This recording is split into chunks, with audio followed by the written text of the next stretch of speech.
Olá, olá, doutores e doutoras! Estamos de volta a mais uma aula sensacional do canal do Tabelião e hoje tratando dos contratos de colaboração. Você sabe a diferença de um contrato de colaboração, que é tido como um contrato empresarial, e existe subordinação, em diferenciação com os contratos relativos ao direito do consumidor, ao direito do trabalho e também, por que não, do direito civil? Se você quiser saber um pouco mais sobre isso, fique conosco!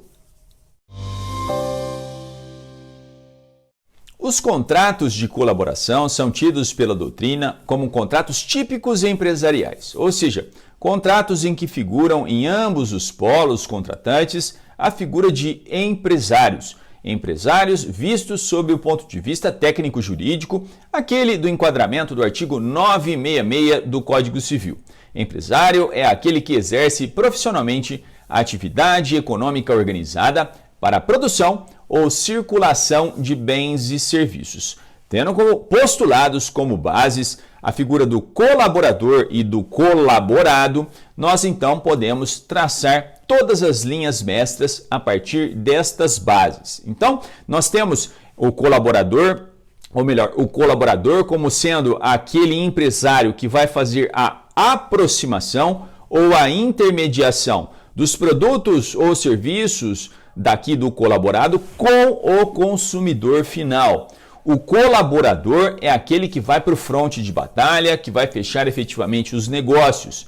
O contrato de colaboração por intermediação pressupõe a compra de produtos do colaborado, enquanto que a aproximação não pressupõe esse tipo de aquisição. Então, faz-se o fechamento dos negócios, porém, o colaborador não possui os produtos que estão efetivamente nas mãos do colaborado. Então, nós temos então o colaborador por intermediação e o colaborador por aproximação.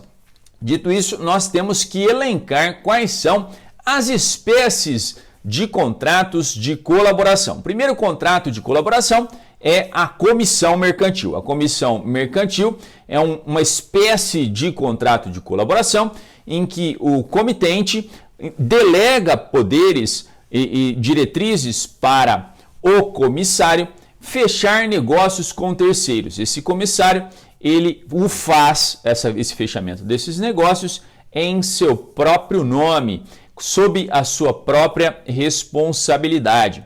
Nós temos ainda o contrato de concessão mercantil, que é o caso das concessionárias de veículos. Então nós temos a fabricante de veículos e nós temos a concessionária. Então nós temos aí esse símbolo do contrato de concessão na figura das concessionárias de veículo, a Ford, a Volks e tantas outras aí que nós temos Brasil afora.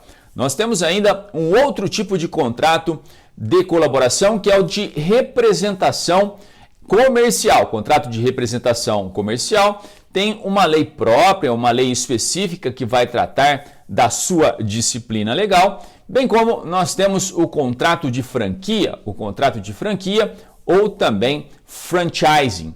Vamos avançando mais um pouquinho nesta toada dos contratos de colaboração para dizer a vocês de uma diferença essencial que foi motivo das perguntas iniciais deste vídeo de agora. Como diferenciar um contrato de colaboração de um contrato de trabalho ou um contrato de direito do consumidor? Então vamos entender que existe nos contratos de colaboração, existe subordinação. Tá? Essa subordinação se faz sob a ótica do direito do trabalho?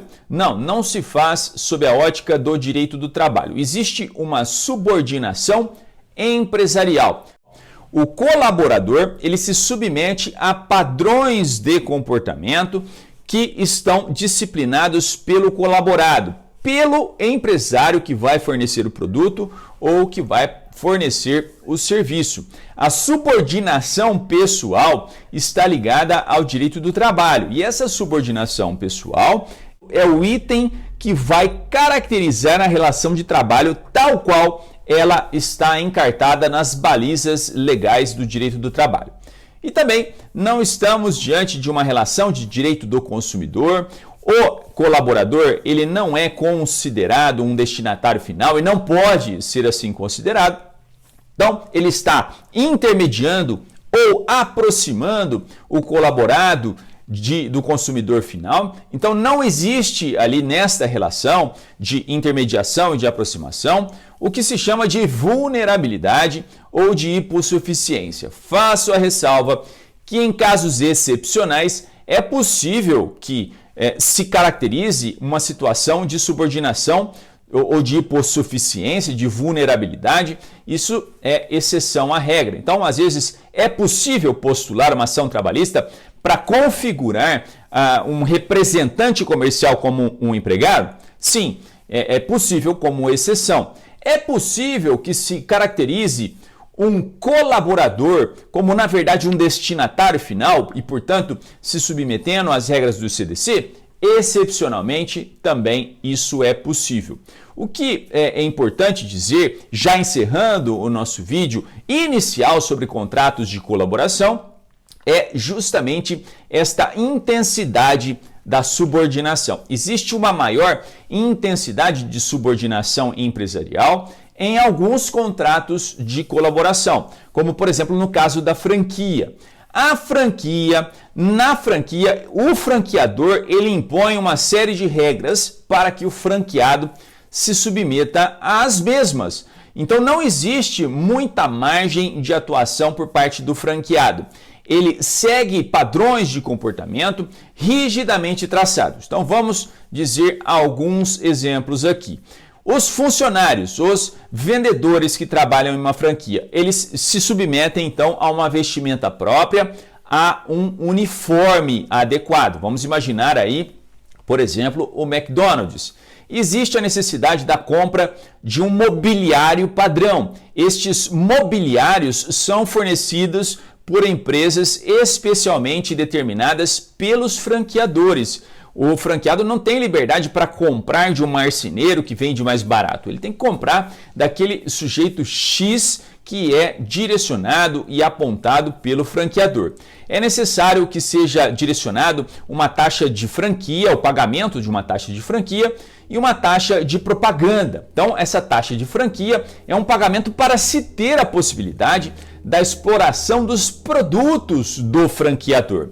Essa taxa de franquia pode ser paga paulatinamente, anualmente. Também a taxa de propaganda. A taxa de propaganda gira em torno de 3% do faturamento, de tudo. Então, no mês lá faturou 300 mil, 3% deve ser pago para o franqueador para que ele faça a propaganda em nível estadual, local ou até mesmo nacional dos produtos que são veiculados pelo franqueador. Há necessidade ainda, em muitos casos, da utilização de sistemas de computador especialmente fornecidos pelo franqueador. O que vale dizer que existe uma margem muito pequena em mãos do franqueado para utilizar a sua imaginação, para utilizar a sua expertise empresarial. Diferentemente do que ocorre na representação comercial. Na representação comercial existe uma amplitude maior de atuação.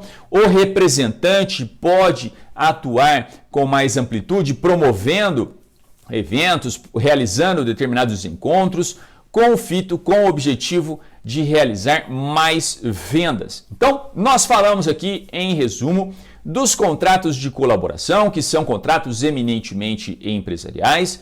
Diferenciamos os contratos de colaboração dos contratos trabalhistas, dos contratos do direito do consumidor. Dissemos da vulnerabilidade empresarial, diferente da vulnerabilidade, ou melhor, da subordinação empresarial, diferentemente da subordinação pessoal, que determina e configura o direito do trabalho, e também nós fizemos uma diferenciação da vulnerabilidade e hipossuficiência do direito do consumidor, bem como elencamos quais são os contratos de colaboração: comissão, concessão e também representação comercial, bem como a franquia.